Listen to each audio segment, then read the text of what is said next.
الله أكبر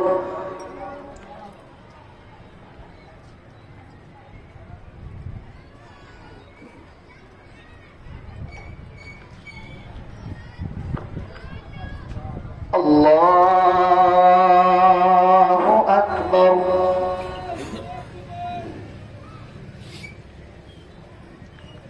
الحمد لله رب العالمين الرحمن الرحيم مالك يوم الدين إياك نعبد وإياك نستعين اهدنا الصراط المستقيم صراط الذين أنعمت عليهم غير المغضوب عليهم ولا الضالين من ربك عطاء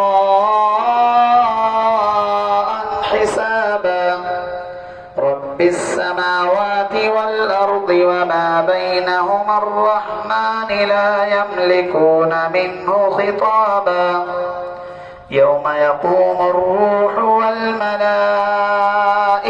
صفا لا يتكلمون إلا من أذن له الرحمن وقال صوابا ذلك اليوم الحق فمن شاء اتخذ إلى ربه مآبا إنا أنذرناكم عذابا قريبا يوم ينظر المرء ما قدمت يداه ويقول الكافر يا ليتني كنت ترابا الله أكبر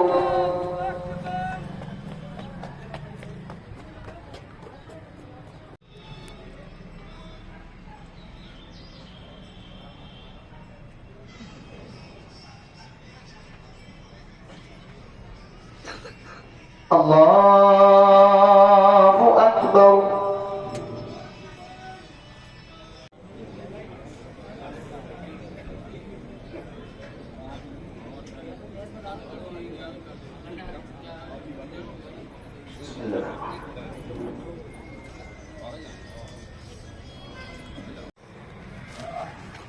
फिर अल्लाह अकबर कहते हुए दोनों हाथों को कानों पर लौ तक ले जाएंगे, फिर छोड़ देंगे। फिर अल्लाह अकबर कहते हुए दोनों हाथों को कानों तक की लौ तक ले जाएंगे। और ये वाजिब है,